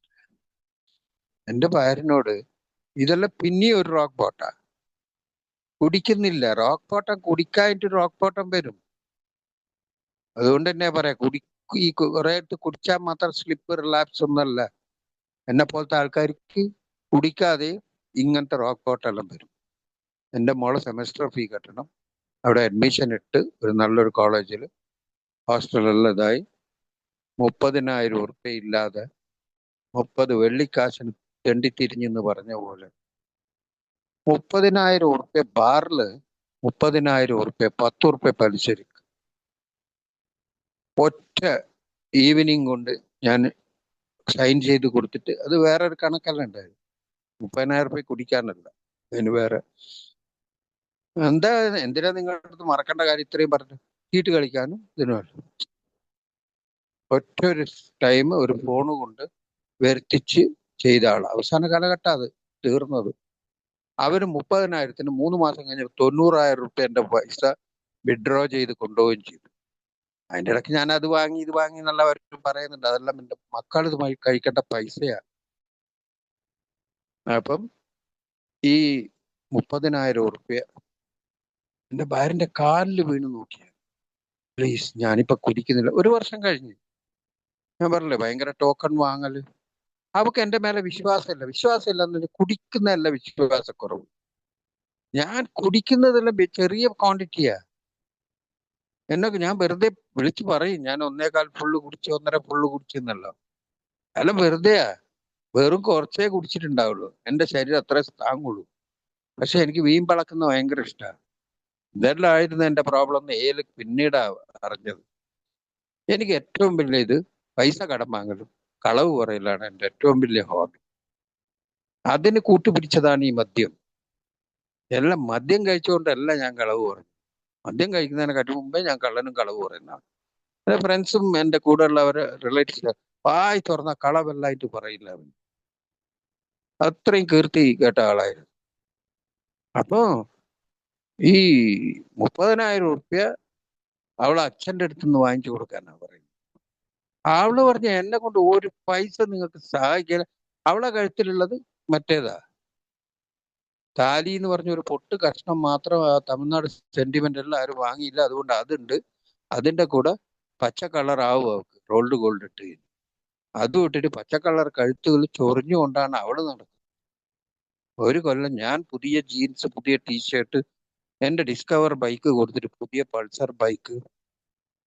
ഇതെല്ലാം പറഞ്ഞ കാര്യം. വന്നെന്ന് പറഞ്ഞു കഴിഞ്ഞാൽ കുടി നിർത്തി എന്ന് പറഞ്ഞാൽ എല്ലാം ആയി വിശ്വസിക്കുന്നതിൽ ഒരു കാര്യം ഇന്ന് മനസ്സിലാകുന്നുണ്ട്. ഏലുള്ള ആ പ്രോഗ്രാം, അതിലേക്ക് ഇറങ്ങിച്ചെല്ലെങ്കിൽ ആത്മീയത പറയുന്നു. അതിന് ഞാൻ അടക്കത്തോടെ ഇവിടെ നിന്ന് കൊടുത്തില്ലെങ്കിൽ എന്റെ കാര്യം പോക്ക്. അതുകൊണ്ട് തന്നെ ഞാൻ എൻ്റെ ഇത് പറയാ, കണക്ക് പറയാൻ പാടില്ല എന്ന് പറയെങ്കിലും ഞാൻ പറഞ്ഞു പോവാണ് വീണ്ടും വീണ്ടും. 10 കൊല്ലം കൊണ്ട് 10 ലക്ഷം ഉറുപ്പ്യ 30 ലക്ഷം ആക്കിയ ഒരു മന്നനാ ഞാൻ. അങ്ങനെ എല്ലാ കാര്യങ്ങളും ഉണ്ട്. ഒരിടത്തും കംപ്ലീറ്റ് പൈസ കൊടുത്ത് തീർക്കൂല. പലിശ മാത്രം കൊടുക്കാൻ വേറെ ഇടത്തുനിന്ന് കടം വാങ്ങും. ഏലെല്ലാം വന്നപ്പോ പച്ചയായിട്ട് പറഞ്ഞിട്ടുണ്ട്, ഇതുവരെ കഴിഞ്ഞു പോയാലും നീ പൊറുപ്പല്ല. അതെല്ലാം നടന്ന് ഇനി നടക്കാൻ പോകുന്നതിനും എല്ലാത്തിനും നീ മാത്രം റെസ്പോൺസിബിൾ. അതിനാണ് ഇവര് പച്ചയായിട്ട് ഇനി എന്താ നടക്കാൻ പോകുന്നതെന്നുള്ളത് അവരെ ജീവിതത്തിൽ നടന്ന കാര്യങ്ങൾ നമുക്ക് അനുഭവമായിട്ട് ഈ പഴയ ആൾക്കാർ പങ്കുവെക്കുന്നു. അന്നേരം അവരെ കളിയാക്കിയിട്ടാ നടന്നത്. ഇയാൾ ഈ പണ്ട് പൈസ കൊടുത്തത് കണക്ക് നമ്മളല്ല പൈസ വാങ്ങിയ തിരിച്ച് കൊടുക്കൂല. ഒറ്റപ്പിടിവാദ കൊടുക്കൂല. അവന് കുറെ പലിശ കൊടുത്തു. അപ്പൊ എന്റെ സീനിയേഴ്സ്, പലിശക്കാരൻ പലിശ കിട്ടാനാ പലിശക്ക് കൊടുക്കുന്നത്. നീ ആ പലിശ കൊടുത്തു എന്ന് പറഞ്ഞാൽ അവൻ അവന്റെ പൈസ കിട്ടാനായിട്ട് നിന്നെ വിടൂല. എന്റെ പേടി എന്തായിരുന്നു, എന്നെ അടിച്ചു കൊല്ലുന്നു. എന്നോട് ഏക്കാരാ പറഞ്ഞു, നിന്നെ ആരും അടിച്ചു കൊല്ലൂലടാ. അടിച്ചു കൊന്ന അവർക്ക് എങ്ങനെ പൈസ കിട്ടുക? നിന്നെ പോലത്തെ ആൾക്കാരെ അടിച്ചു കൊന്നിട്ട് പിന്നെ അവർ ആ കേസിന്റെ ബാക്കിൽ നടക്കണം. അല്ലെങ്കിൽ തന്നെ നിന്റെ അടുത്ത് പൈസ കൊടുത്തു പോയാൽ അവർ വ്യസനിച്ച് നടക്കുക. അവരും കുറെ ആൾക്കാർ കേസ് കൊടുത്ത്, കുറെ ആൾക്കാർ പരിഹാരം എല്ലാം ചെയ്യേണ്ട വിധത്തിലുള്ള പൈസ എല്ലാം കൊടുത്ത് കുറെ തീർത്ത് എല്ലാം വന്നോണ്ട് മാത്രം. ഇല്ലെങ്കിൽ വീണ്ടും ഞാൻ പറയുന്നില്ല, വീണ്ടും വീണ്ടും ഞാൻ ഉറപ്പിച്ചു പറയാം, ഈ റിലാപ്സ് ആയി മറ്റേതായി എന്നെല്ലാം പറയുന്ന കൂട്ടരെ കാണുമ്പോൾ എനിക്ക് ശരിക്കും ചിരിയാ വരെ. നീ ചിരിക്കുകയും ചെയ്യും, എന്റെ അപ്പുറവും ചെയ്യും. ചിരിക്കുന്ന കാര്യം എന്താണെന്നറിയോ? ഈ കുടിച്ചു കഴിഞ്ഞാൽ വീണ്ടും എന്താ ആകുന്നതെന്ന് നേരത്തെ നമുക്ക് എല്ലാം കാണിച്ചു തന്നിട്ടാണ് എയിലേക്ക് കൊണ്ടുവരുന്നത്. പിന്നെയും വീണ്ടും പോയി കുടിക്കുന്നതിന്റെ കാരണം ഒന്ന് രോഗത്തിന്റെ തീഷ്ണത, രണ്ടാമത്തെ ഈ സാഹചര്യങ്ങളുടെ എന്താ സമ്മർദ്ദമല്ല, അതൊരു അഡ്വാൻറ്റേജ് ആയി എടുത്തിട്ട് ആ രോഗം എന്നും പറഞ്ഞിട്ട് വീണ്ടും അതിലേക്ക് വേണം. സീനിയേഴ്സ് പറയും, ആരും അറിയാതെ ഞാൻ കുടിച്ചു പോയതാണ്, അത് റമ്മ് മറ്റേത് പെപ്സിയാന്ന് വിചാരിച്ച് കുടിച്ചു പോയത്. എന്റെ സമ്മതം ഇല്ലാതെ എന്റെ ഇതിലേക്ക് ഒരു സംഗതിയും നടക്കും. വന്നതിന് ശേഷം പ്രത്യേകിച്ചു നല്ലതും നടക്കൂല, ചീത്തയും നടക്കും.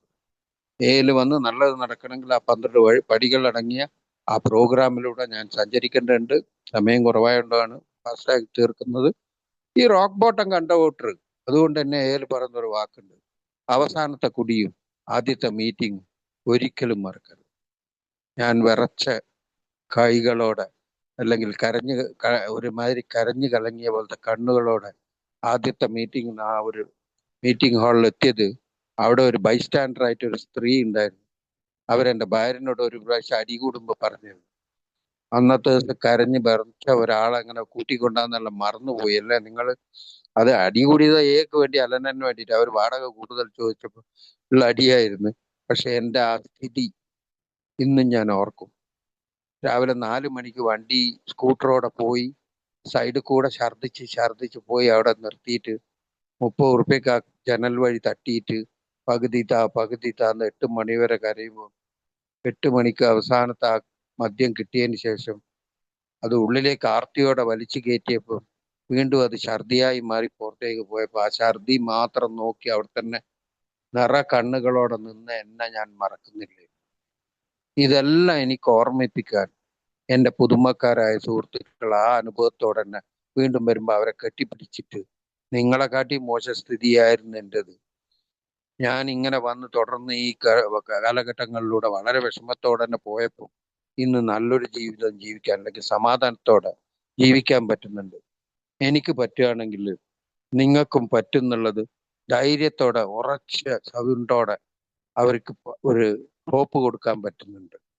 അതിന് ഒരു നിബന്ധനയും, തിരിച്ച് നീ വരൂലേ, അല്ല എനിക്കൊരു ചായ വാങ്ങിത്തരുമോ, അല്ലെങ്കിൽ എനിക്കൊരു കിറ്റിയിലിടാൻ 20 ഉറുപ്പ്യ തരുമോ എന്ന് പോലും അവരുടെ അടുത്ത് ഒരു ചിരി പോലും പ്രതീക്ഷിക്കാതെ ആ മെസ്സേജ് കൊടുക്കാൻ പറ്റുന്നുണ്ട്. അതിന് ഈ ഗ്രൂപ്പുകളുടെ സപ്പോർട്ട് ആവശ്യമാണ്. എന്നെ എല്ലാവരെയും കേൾക്കുമോ? ഇന്നിപ്പോ കേൾക്കാൻ വേണ്ടി 50 ആളുണ്ട്, ഞാനടക്കം. എന്തിന്റെ ആവശ്യം? നമ്മളെല്ലാം ഒറ്റ കൊടക്കീഴിൽ ഒരേ ഒരു സന്ദേശം കൈമാറാൻ വേണ്ടി ദൈവത്താൽ തിരഞ്ഞെടുക്കപ്പെട്ടതാണ്. ആ തിരഞ്ഞെടുക്കപ്പെട്ടിട്ട് ഞാൻ ഈ മദ്യന്മാർ ഈ മീറ്റിങ്ങിൽ വരുമ്പം മീറ്റിങ്ങുകൾ പോവാൻ മടി കാണിക്കുക, ഈ റോക്ക് ബോട്ടെല്ലാം വിട്ട് ഇനിയിപ്പോ റിക്കവറിന്റെ മീറ്റിങ്ങിൽ പോവാൻ മടി കാണിക്കുക, ഭാര്യനോട് അമ്മനോട് ആൾക്കാരോട് ആരോടെങ്കിലും നന്ദിയില്ലാതെ മാപ്പ് പറയാതെ അവരെന്തിനാ ആരാ ചെയ്ത് എല്ലാം എനിക്കറിയാം, ആ ഒരു അഹംഭാവത്തോടെ നടക്കുക, എളിമ ഇല്ലാതെ നിൽക്കുക, പുതുമക്കാരെ കൂട്ടിപ്പിടിക്കാതെ അവർക്ക് സന്ദേശം കൊടുക്കാൻ ആ ഒരു ഗ്രൂപ്പിന്റെ കൂടെ ഏതിനെങ്കിലും പോവാതെ എനിക്ക് പണിയുണ്ട്, ഞാൻ കുറെ സമ്പാദിക്കണം, വിട്ടതെല്ലാം പിടിക്കണം, ഇങ്ങനത്തെ രീതിയിൽ വീണ്ടും ആ ആത്മീയതയുടെ വഴിയിൽ നിന്ന് മാറി ലൗകികതയുടെ വഴിയിലേക്ക് പോകുന്നത്, ഇതെല്ലാം എന്നെ വീണ്ടും അടിപതറിലേക്കും വീണ്ടും ആ റോക്ക് ബോട്ടം പിന്നെ ഒന്നും കൂടി ദൈവം കാണിക്കാനുള്ള രീതിയിലേക്ക് പോവാതിരിക്കാൻ നമ്മളെല്ലാം സാധ്യമാകുന്ന നല്ലൊരു പ്രോഗ്രാം നമുക്ക് തങ്കത്തട്ടിൽ കേക്ക് മുറിച്ചു വെച്ച പോലെ തന്നിരിക്കുന്നു പഴമക്കാര്. അതിനെല്ലാം നന്ദി പറഞ്ഞുകൊണ്ട് ഈ കൂട്ടായ്മയുടെ കൂട്ടിപ്പിടുത്തത്തോടെ ഈ ശിവരാത്രി ഇനിയുള്ള ഇവിടെ ഇരിക്കുന്ന ഈ 50 പേർക്കും ഇനിയുള്ള എല്ലാ കഷ്ടപ്പെടുന്ന മധ്യാസക്തർക്കും ആ സന്ദേശം കിട്ടി നല്ലൊരു ജീവിതം ജീവിക്കാനാകട്ടെ എന്ന് ആശംസിച്ചുകൊണ്ട് ഞാൻ എൻ്റെ വാക്കുകൾ ചുരുക്കുന്നു. Thank you Ramatta, thank you everybody.